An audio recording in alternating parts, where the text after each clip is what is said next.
मैं बहुत प्रसन्न हूँ आज, क्योंकि मेरी मैया भी प्रसन्न है और माँ भी।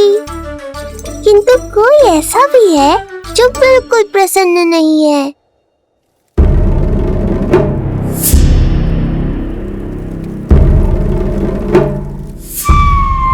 किसने की तुम सबकी ये अवस्था? किसकी मृत्यु ने पुकारा है उसे? उत्तर दो। हम नहीं जानते महाराज, वहां कोई था ही नहीं, किंतु कोई तो था महाराज। विष्णु था वो, छलिया विष्णु। कहां छुपा हो सकता है वो?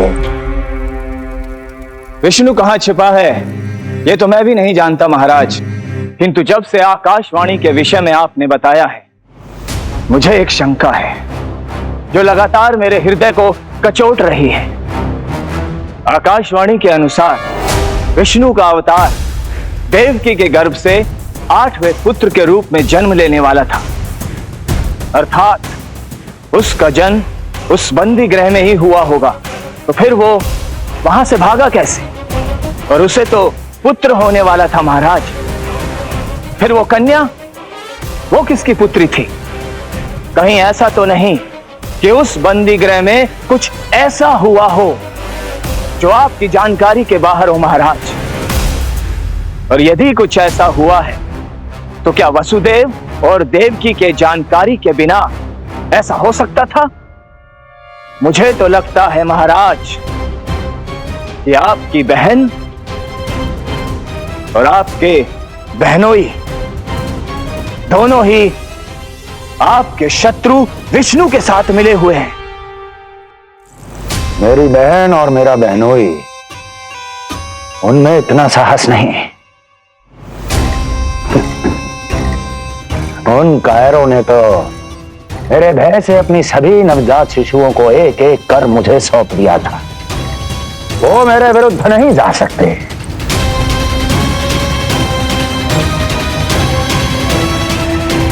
ये सारा प्रपंच उस विष्णु का रचा हुआ है।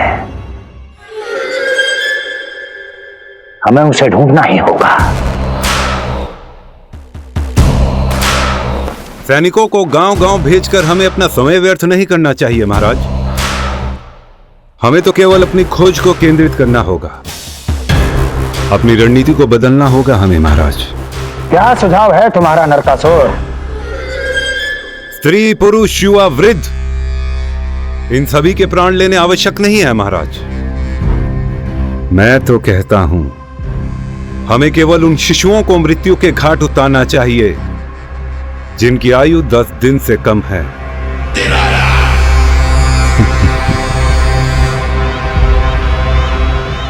लगता है कंस को मेरा सुझाव अच्छा नहीं लगा।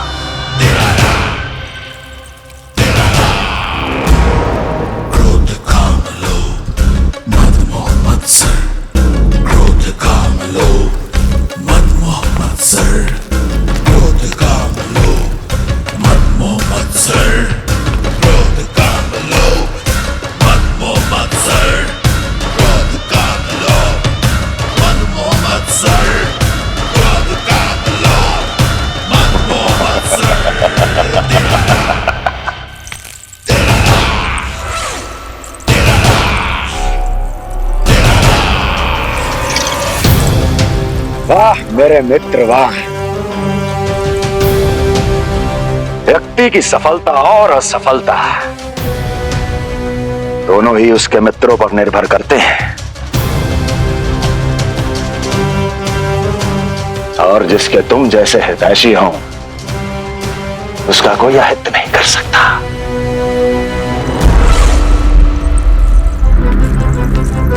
सर्वोत्तम सुझाव है ये। यदि हमें उस विष्णु को रोकना है तो 10 दिन से कम आयु के सभी बालकों के प्राणों को हरना होगा। अब बस हमें यह सोचना है कि इस कार्य को करने के लिए हम में से सबसे अधिक उपयुक्त कौन होगा। होगा नहीं महाराज, होगी। इस कार्य के लिए हमें एक स्त्री चाहिए, एक ऐसी स्त्री जो शिशुओं को अपना भोजन बनाने के लिए विशेष रुचि रखती हो।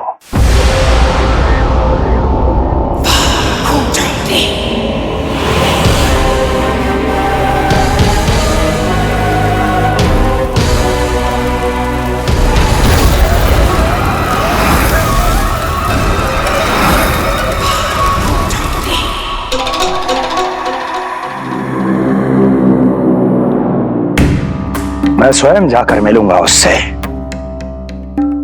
इस कार्य के लिए सबसे उपयुक्त वही है।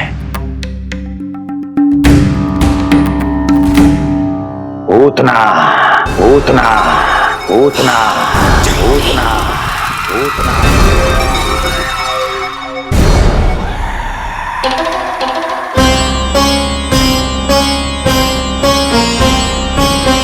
पूतना, पूतना।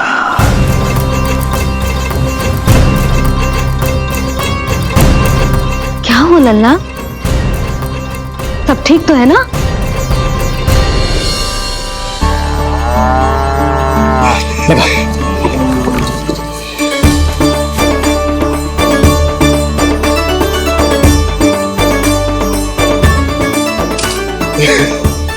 अरे अरे अरे क्या कर रहे हो है? ये फूल टोकरी में धरवे लायक ना है बाजाई, ये तो घर द्वार सजाए के लिए।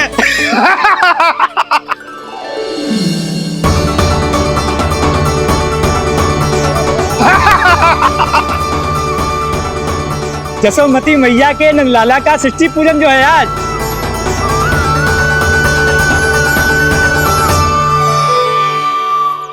मैया मैया मैया। अरे तू तैयार ना हुआ अब तक?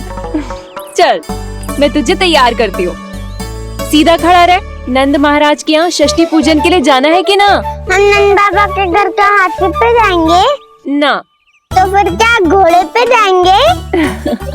ना हाथी पे जाएंगे ना घोड़े पे जाएंगे, हम नंद जी के घर पालकी में जाएंगे। सच्ची? हाँ, हाथी घोड़ा पालकी जय नंद गोपाल की। हाथी घोड़ा पालकी जय नंद गोपाल की। हाथी घोड़ा पालकी जय कन्हैया लाल की। हाथी घोड़ा पालकी जय नंद गोपाल की। हाथी घोड़ा पालकी जय कन्हैया लाल की।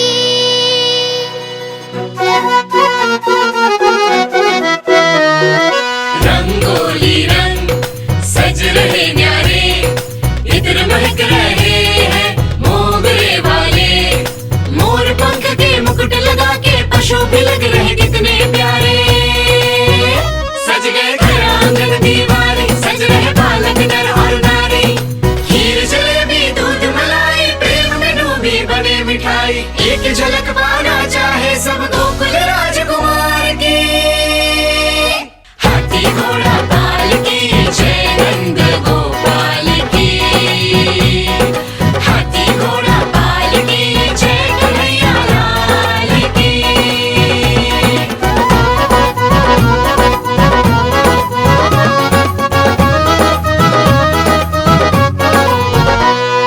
शोभित नीलमणि के तन पे, पीतांबर भी स्वर्ण सदम के। मोती माला कड़ा पजनिया, होकर मगन खुशी में खनके। आनंद उत्सव मन को भाए, कान्हा मन मन मुस्काए। यशोमती अपने लल्ला को मंत्रमुग्ध देखी ही जाए। बारंबार वो दृष्टि उतारे अपने नटखट बाल की। हाथी घोड़ा पालकी जय नंद गोपाल की। हाथी घोड़ा पालकी जय कन्हैया लाल की। हाथी घोड़ा पालकी जय नंद गोपाल की। हाथी घोड़ा पालकी जय कन्हैया लाल की। होगा मेरा लल्ला तैयार। हाँ होगा तैयार।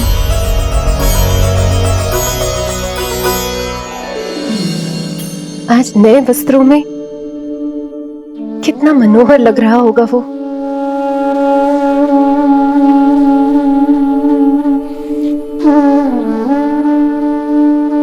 मेरे अस्तित्व का कण कण आज षष्ठी देवी की आराधना करना चाहता है,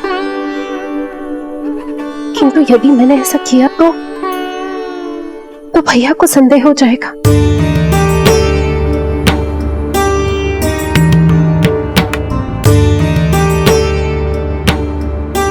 दुष्ट शक्तियों से सदैव सुरक्षित रहे, किसी अनिष्ट या विपदा की छाया भी उस पर ना पड़े,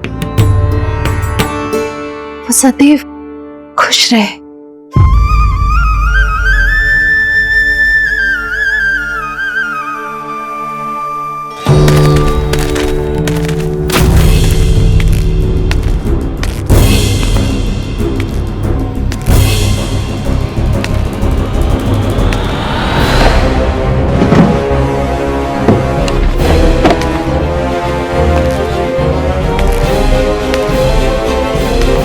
हमें लगा महाराज कंस हैं, किंतु ये तो उनकी छाया है दुर्जन।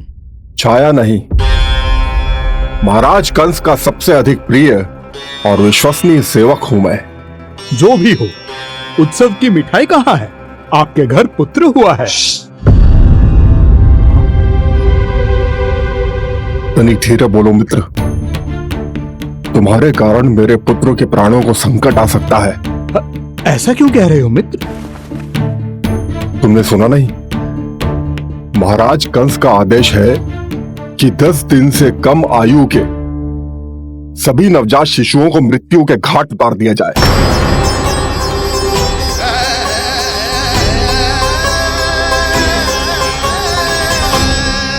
षष्ठी मैया की जय, षष्ठी मैया की जय, षष्ठी मैया की जय, षष्ठी मैया की जय, षष्ठी मैया की जय, षष्ठी मैया की, षष्ठी मैया की जय।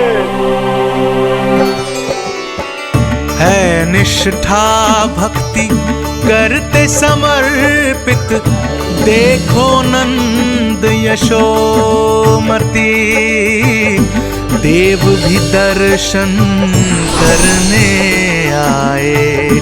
ये महिमा है उसकी, संतान के हित के हेतु होती पूजा है जिसकी। पालन पोषण रक्षा करती है वो मां षष्ठी।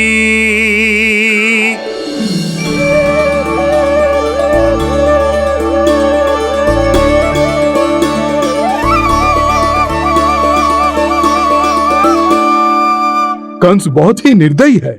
इसलिए मैंने अपनी पत्नी समेत अपने पुत्र को भी पड़ोसी राज्य भेज दिया है, उसके मामा के यहाँ। वहां वो दोनों सुरक्षित रहेंगे। किंतु आप तो उनके सबसे अधिक विश्वसनीय सेवक हो मित्र। जब महाराज ने अपनी बहन की संतानों की हत्या करने में तनिक भी संकोच नहीं किया, तो फिर मेरी सेवा और स्वामी भक्ति मेरे पुत्र के प्राणों की रक्षा कैसे कर पाएगी? आप सत्य कह रहे थे स्वामी, भैया बिल्कुल नहीं बदले। तो अभी भी मेरे पुत्र को ढूंढ रहे, उसे भी मार डालेंगे। कुछ नहीं होगा हमारे पुत्र को देवकी। वो वस्त्र, जब मैं वो वस्त्र सिल रही थी तो अवश्य प्रहारियों ने मुझे देख लिया होगा और उन्होंने भैया को जाकर बता दिया होगा। तभी तो भैया को मेरे पुत्र के विषय में संदेह हो गया। भैया पता नहीं क्या करेंगे। हे नारायण! श्री नारायण के न्याय में विश्वास रखो देवकी।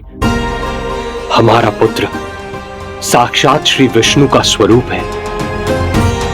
उसकी रक्षा षष्ठी देवी स्वयं करेगी।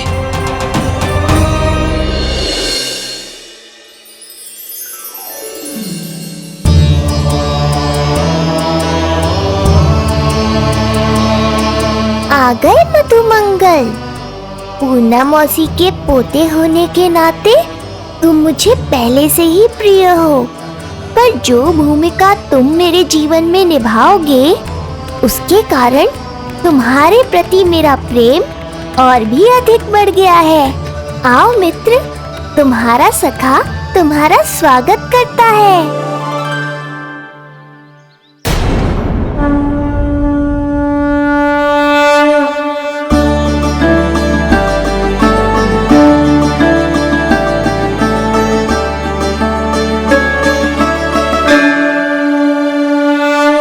हे मां षष्ठी, गोकुल के भविष्य हमारे राजकुमार को उत्तम स्वास्थ्य और दीर्घायु का आशीर्वाद दीजिए। सभी संकटों से, बाधा व्याधि से सदैव इसकी रक्षा करना मां।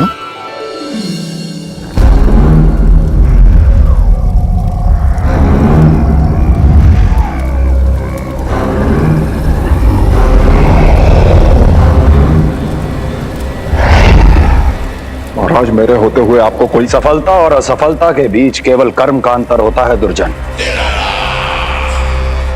मेरा शत्रु असफल हो, इसके लिए आवश्यक है कि यह कार्य मैं स्वयं करूं।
उतना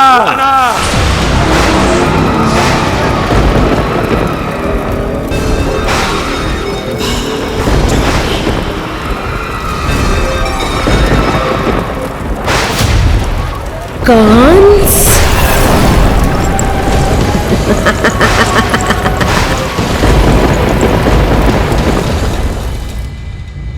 पूजन संपन्न होगा।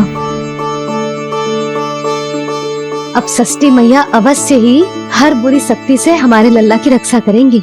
मैया, मैं बुराई का नाश करके धर्म की स्थापना करूंगा, चिंता मत करो आप। ये देखो, अतिथियों से मिलने के लिए कितना लालायित हो रहा है हमारा लल्ला।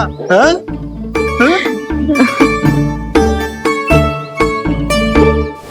दसों दिशाओं में जिसके नाम का डंका बजता है, वो महान मथुराधिपति आज मेरे साधारण से आवास पर अवश्य ही कोई विशेष कारण होगा। कारण है वो कार्य जो तुम्हें मेरे लिए करना है।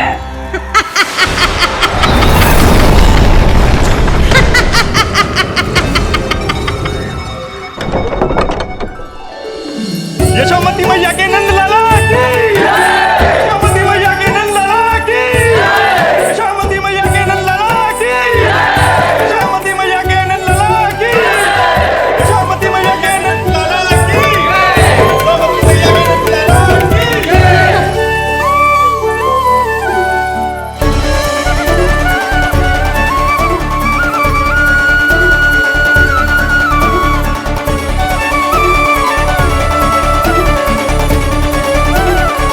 अरे, आप सबको यहाँ देखकर मेरी प्रसन्नता तो और बढ़ गई।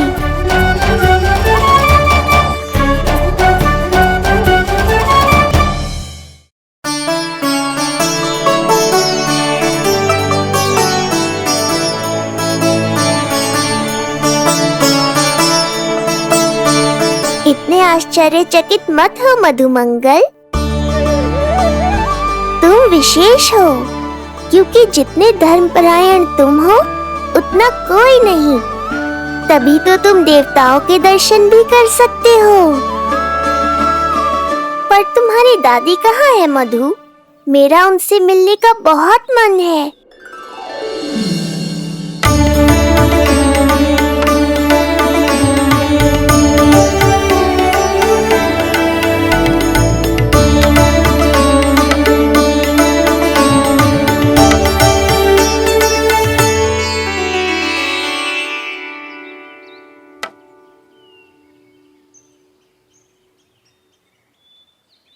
पूर्णा मौसी, बहुत अच्छा किया आप आ गए, सच्ची। ये तो वही पुण्य आत्मा है, पुण्य मौसी, जिन्होंने भविष्यवाणी की थी कि जिज्जी के लल्ला होगो।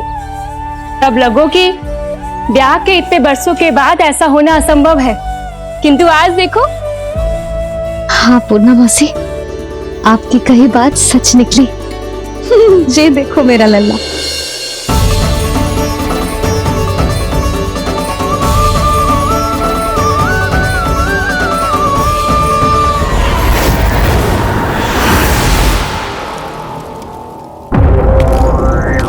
तुम्हें मेरा आदेश मानना होगा। महाराज हूं मैं तुम्हारा। यदि तुमने ऐसा ना किया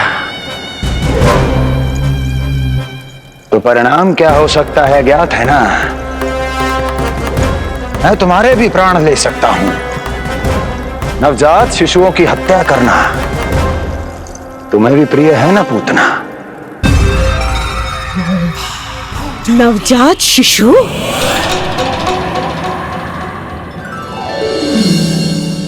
क्या कि अब बूढ़ी हो गई है यशोदा। दुख तो इस बात का है कि जी भर के तेरे लल्ला को देख ना पा रही है। जानत है गांव में सभी क्या कहते हैं? यशोदा का लल्ला बहुत प्यारा है। हाँ, वो तो मैं हूँ, किंतु तुम कैसी हो पूर्णा?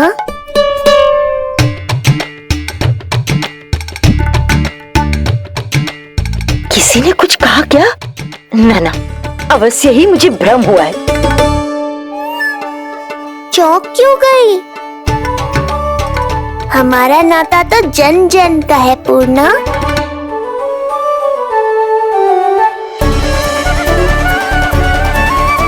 लल्ला की देह तो दमक रही है, तो क्या मुझसे बात भी यही कर रही है? जी मुझसे बात कर रही है।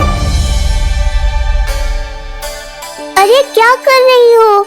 सबको मत बताओ पूर्णा, ये केवल हम दोनों का रहस्य है, मेरा और तुम्हारा।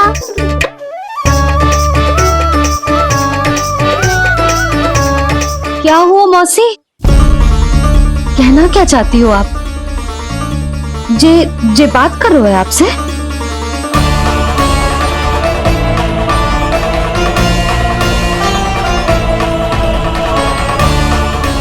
बताओ पूर्णा मौसी, क्या हुआ?